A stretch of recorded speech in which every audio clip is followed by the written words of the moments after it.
Hello everyone, అందరికీ good morning. Welcome to sunshine tarot. So నేను మీ ప్రియ. ఇవాల్టి మన రీడింగ్ టాపిక్ వచ్చేసి మీ పర్సన్ మీకు ఛానల్ ద్వారా ఎలాంటి లవ్ మెసేజెస్ సెండ్ చేయాలనుకుంటున్నారు, వాళ్ళ మనసులో అసలు ఏముంది మీకోసం అనేది ఈరోజు మన వీడియో టాపిక్ అండి. సో మీలో ఎవరైనా ఫస్ట్ టైం చూస్తూ ఉంటే మన ఛానల్ని సబ్స్క్రైబ్ చేసుకోండి. పక్కన ఉన్న బెల్ ఐకాన్ యాక్టివేట్ చేయడం వల్ల నేను నెక్స్ట్ టైం ఏ వీడియో అప్లోడ్ చేసినా సరే టైం టు టైం మీకు నోటిఫికేషన్స్ అనేది వస్తాయి. సో దట్ ఏ వీడియో కూడా మిస్ అవ్వకుండా చూడొచ్చు.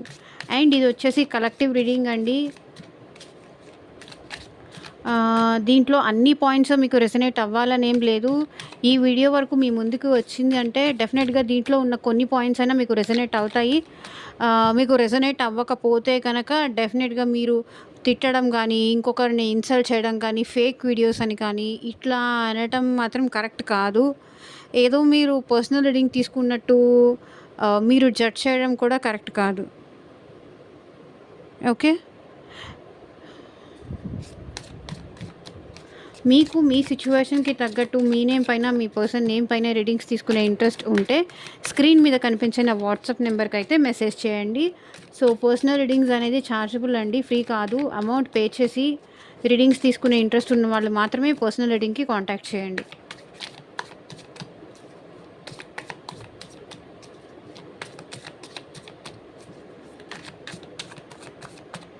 సో మీ పర్సన్ నేమ్ని అట్లీస్ట్ 3 టైమ్స్ తలుచుకోండి. సో దట్ వాళ్ళ ఎనర్జీస్ అన్నట్టు కనెక్ట్ అవుతాయి కార్డ్స్ షఫుల్ చేసేటప్పుడు.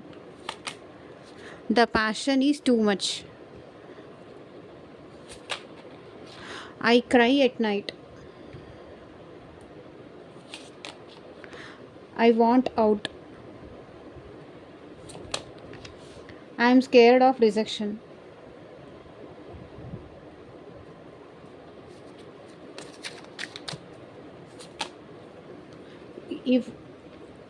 If I could go back in time, I would handle us differently.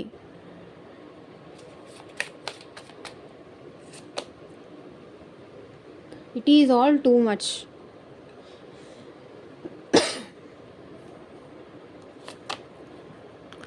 I wish to be like you.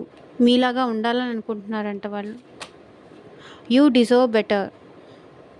మీకు వీళ్ళకన్నా కరెక్ట్ పర్సన్ దొరుకుతారు అని వాళ్ళు అంటున్నారు. యూ డిజర్వ్ బెటర్ అని. I don't know who I am anymore.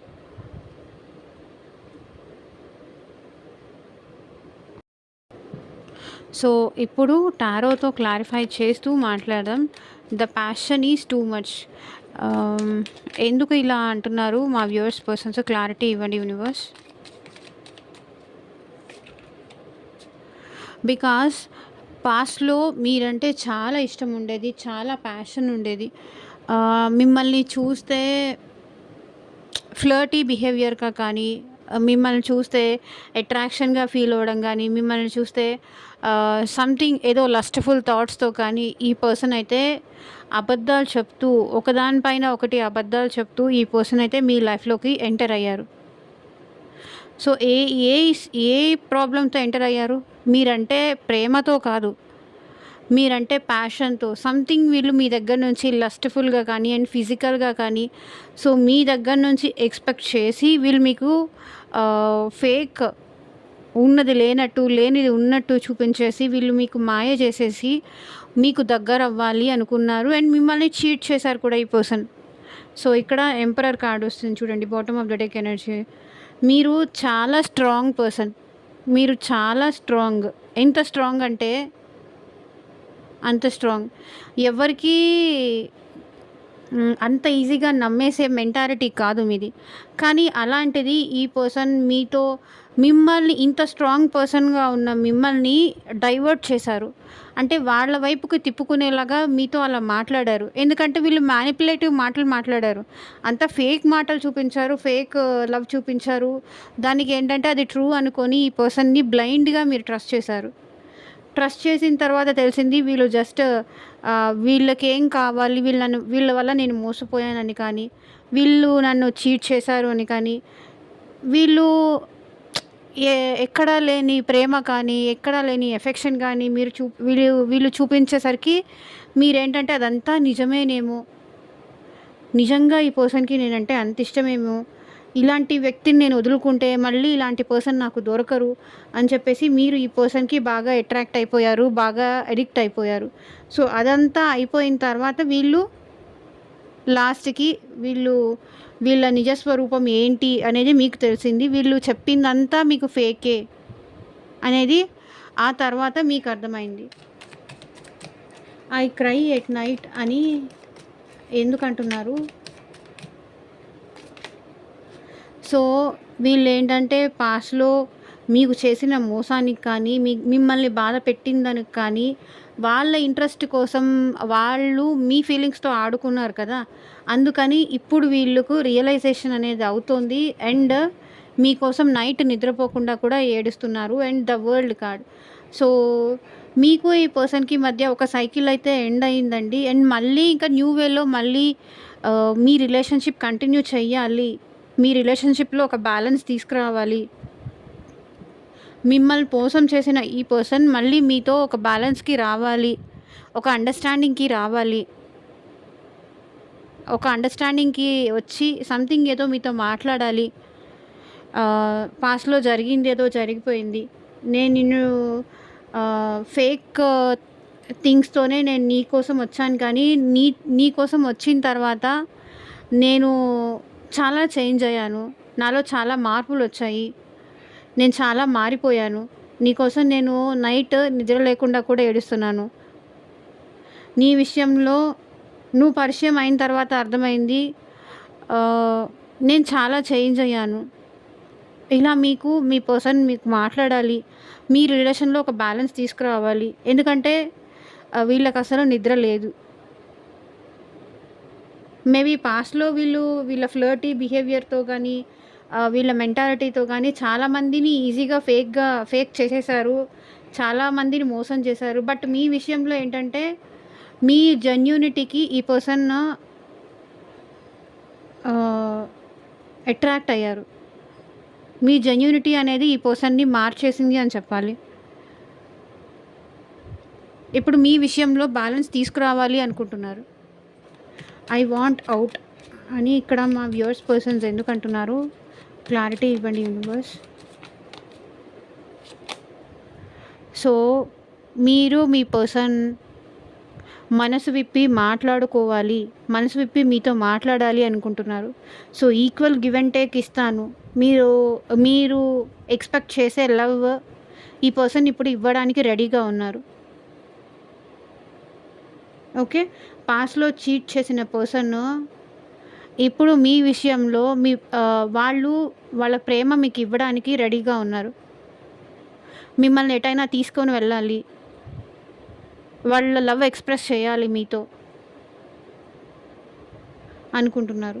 Because ఈ సెపరేషన్‌ని వీళ్ళు భరించలేకపోతున్నారు. మీ నుంచి ఈ దూరాన్ని ఇలా దూరంగా ఉండడం. ఎన్నాళ్ళు ఇలా దూరంగా ఉంటాను?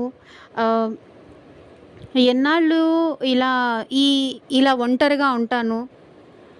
ఈ బాధ భరించలేకపోతున్నాను. ఎన్నాళ్ళు ఈ సెపరేషన్ పెయిన్ అనేది నేను ఫేస్ చేస్తాను. సో, నాకిదంతా వద్దు అని వీళ్ళ మనసులో ప్రేమ మీకు చూపించాలి అనుకుంటున్నారు. మీరంటే వీళ్ళకి ఎంత ఇష్టం, ఎంత ఎమోషనల్‌గా ఫీల్ అవుతున్నారు, ఎంత మిమ్మల్ని ఇష్టపడుతున్నారు అని మీకు ఎక్స్‌ప్రెస్ చేయాలి అనుకుంటున్నారు ఈ పర్సన్. ఓకే. ఇంకా ఈ దూరం వద్దు. మళ్ళీ మనం కలిసిపోదాం అని చెప్పి ఈ పర్సన్ మీకు చెప్పాలి అనుకుంటున్నారు.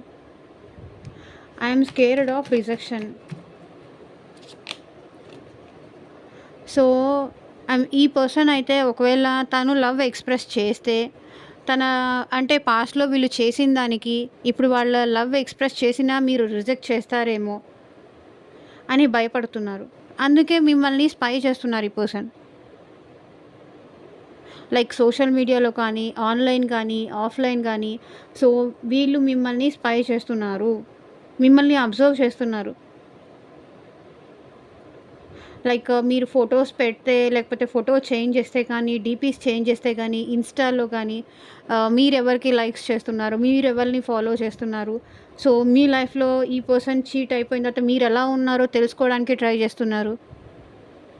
ఈ పర్సన్‌కి మళ్ళీ ఛాన్స్ ఇస్తారా లేదా తెలుసుకోవడానికి ట్రై చేస్తున్నారు. మిమ్మల్ని అప్రోచ్ అయ్యి వీళ్ళ లవ్ ఎక్స్‌ప్రెస్ చేసేదానికన్నా ముందు మీతో కొంచెం మాట్లాడడానికి వీళ్ళు ట్రై చేస్తున్నారు. ఏదో ఒక విధంగా మాటలు కలపాలి. ఒకేసారి డైరెక్ట్ ప్రపోజ్ చేస్తే మీరెక్కడ రిజెక్ట్ చేస్తారేమో అని కొంతవరకు మీతో మాటలు కలిపి, మీరు ఇష్టంగా ఉన్నారా లేదా ఈ పర్సన్‌కి తెలుసుకున్న తర్వాత ఈ పర్సన్ మిమ్మల్ని అప్రోచ్ అవ్వాలి అని చూస్తున్నారు. బికాజ్ మీరెక్కడ రిజెక్ట్ చేస్తారా అని భయం కదా వీళ్ళకి. వీళ్ళు మాత్రం చీట్ చేయొచ్చు కానీ మీరు మాత్రం రిజెక్ట్ చేస్తారని వీళ్ళకి భయం. సో వీళ్ళు ఈ రిలేషన్‌షిప్‌లో ఒక బ్యాలెన్స్ తీసుకురావడానికైతే ట్రై చేస్తున్నారు డెఫినెట్‌గా. వీళ్ళకి ఇంకా హోప్ ఉంది. మీరు యాక్సెప్ట్ చేస్తారు. వాళ్ళ లవ్ కోసం మీరు ఎదురు చూస్తూ ఉంటారు. మీరు రిజెక్ట్ చేయరు. బట్ రిజెక్షన్ అనేది ఈ పర్సన్‌కి నచ్చదు. అది భరించలేరు. కాబట్టి అబ్జర్వ్ చేస్తున్నారు వాళ్ళ లవ్ ఎక్స్‌ప్రెస్ చేయడానికి. If I could go back in time I would handle us differently. ఎందుకంటున్నారు? క్లారిటీ ఇవ్వండి యూనివర్స్. సో పాస్ట్‌లోకి గనక మనం వెళ్తే, నేను నీతో అలా బిహేవ్ చేసేదాన్ని కాదు ఆర్ బిహేవ్ చేసేవాడిని కాదు అంటున్నారు ఈ పర్సన్. ఎందుకంటే పాస్ట్‌లో వీళ్ళు మీతో కాకుండా సమ్ అదర్ థర్డ్ పర్సన్‌తో ఉండడం కానీ, మీకు టైం ఇవ్వకుండా వాళ్ళ ఫ్రెండ్స్‌తో ఎంజాయ్ చేయడానికి కానీ, వాళ్ళ ఫ్యామిలీతో ఎంజాయ్ చేయడం కానీ, మిమ్మల్ని హర్ట్ చేయడం కానీ, ఈ పర్సన్ మిమ్మల్ని బాధ పెట్టడం కానీ, వేరే చోట ఉంటూ మీకు అవైలబుల్‌గా లేకుండా, అది థర్డ్ పార్టీ అవ్వనియండి, ఫ్యామిలీ అవ్వనియండి, ఫ్రెండ్స్ అవ్వనియండి. సో ఈ పర్సన్ పాస్ట్‌లో మీ విషయంలో చాలా అబద్ధాలు చెప్పారు అండ్ చాలా మిస్టేక్స్ చేశారు. మీరు ఎప్పుడు ఈ పర్సన్‌కి ఎమోషనల్‌గా అవైలబిలిటీ మీరు ఎప్పుడైతే ఈ పర్సన్‌తో మాట్లాడాలి, టైం స్పెండ్ చేయాలని మీరెప్పుడు కోరుకున్నారో, అప్పుడు ఈ పర్సన్ మీ దగ్గర అవైలబుల్‌గా లేరు. ఎంతసేపటికి తన హ్యాపీనెస్, తన ఫ్రెండ్స్, తన సర్కిల్, తన ఫ్యామిలీ ఇంతే చూసుకున్నారే తప్ప మీతో లేరు. కానీ ఇప్పుడు గతంలోకి వెళ్తే ఇవన్నీ జరిగి ఉండేది కాదు. ఇవన్నీ ఇలా చేసుండేదాన్ని కాదు, ఇలా చేసుండేదాన్ని కాదు అంటున్నారు. పాస్ట్‌లోనే నేను నీతో ఇంత డీప్‌గా లవ్ చేస్తాను అని నాకు తెలిసుంటే నీతో అలా బిహేవ్ చేసేవాడిని కాదు అంటున్నారు ఈ పర్సన్.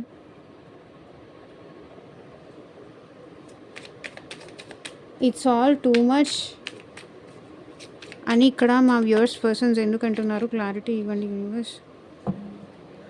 సో పాస్ట్‌లో ఏంటంటే ఈ పర్సన్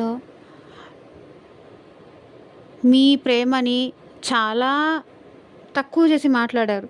చాలా ఎక్కువ చేస్తున్నావు, ఇంత ప్రేమ నాకు అవసరం లేదు,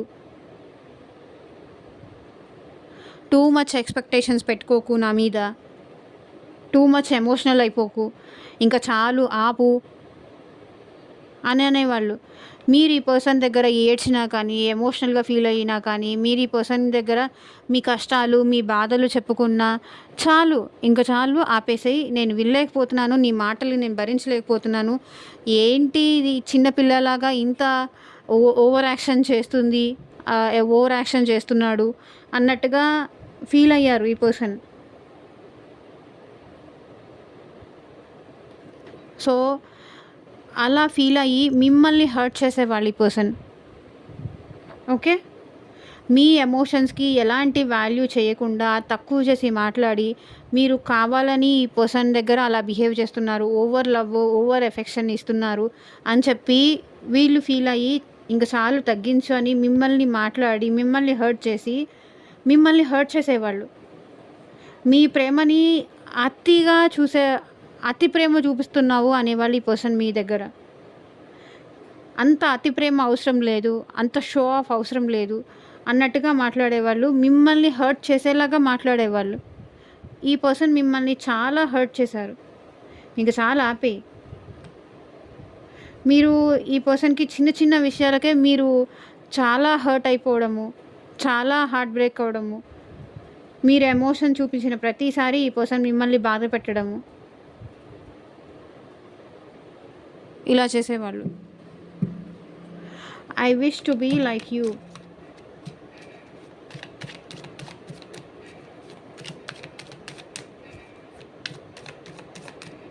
మీలాగా ఉంటే బాగుంటుంది అనిపిస్తుంది ఈ పర్సన్కి.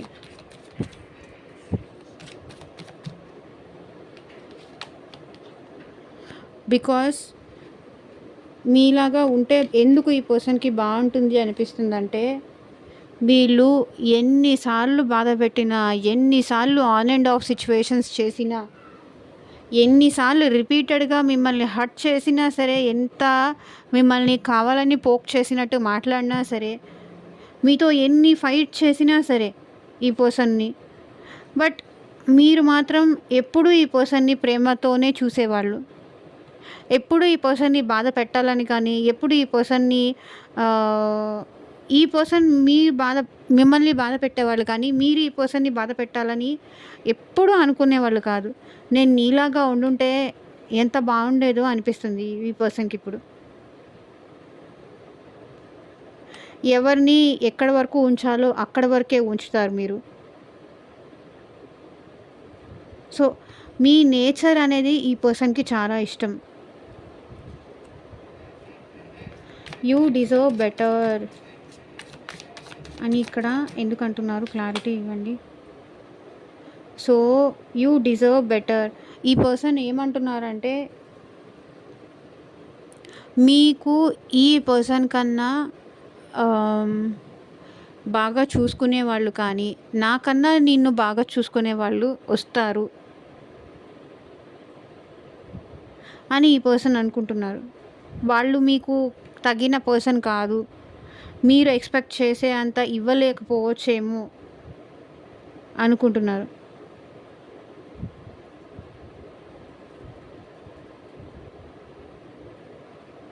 ఇక్కడ ఈ పర్సన్ మీకు లవ్ ఇస్తాను అంటున్నారు, నాకు నీ ప్రేమ కావాలి అంటున్నారు. మళ్ళీ at the same time you deserve better అంటున్నారు. ఒకసారి ఎమోషనల్గా ఫీల్ అవుతున్నారు మీ విషయంలో, ఇంకొకసారి ప్రాక్టికల్గా ఆలోచిస్తున్నారు. ప్రాక్టికల్గా ఆలోచిస్తే, నాకన్నా నిన్ను ప్రేమించేవాళ్ళు, నిన్ను బాగా చూసుకునేవాళ్ళు, నీకు ఇంపార్టెన్స్ ఇచ్చేవాళ్ళు, నీకు టాప్ ప్రయారిటీగా ఇచ్చి నిన్ను బాగా చూసుకునేవాళ్ళు డెఫినెట్గా నీ లైఫ్లోకి వస్తారు. నేను నీకు కరెక్ట్ కాదేమో అనిపిస్తుంది ఒక్కొక్కసారి ఈ పర్సన్కి. ఎందుకంటే వీళ్ళు మీ విషయంలో చేసిన చీటింగ్స్ ఇవన్నీ గుర్తొస్తాయి కదా. మీ మంచితనము ఈ పర్సన్కి తెలుసు, మీ ఎమోషనల్ థింగ్స్ ఈ పర్సన్కి తెలుసు, మీ నేచరు ఈ పర్సన్కి తెలుసు. సో ఏమనుకుంటున్నారు, మీకు ఇంతకన్నా బెటర్ వాళ్ళు వస్తారేమో. తొందరపడి ఎందుకు చెప్పడం, వీళ్ళ లవ్ మీకు ఎందుకు ఎక్స్ప్రెస్ చేయడం. సో మీరు ఈ పర్సన్ కన్నా మంచి వాళ్ళని డిజర్వ్ చేస్తారు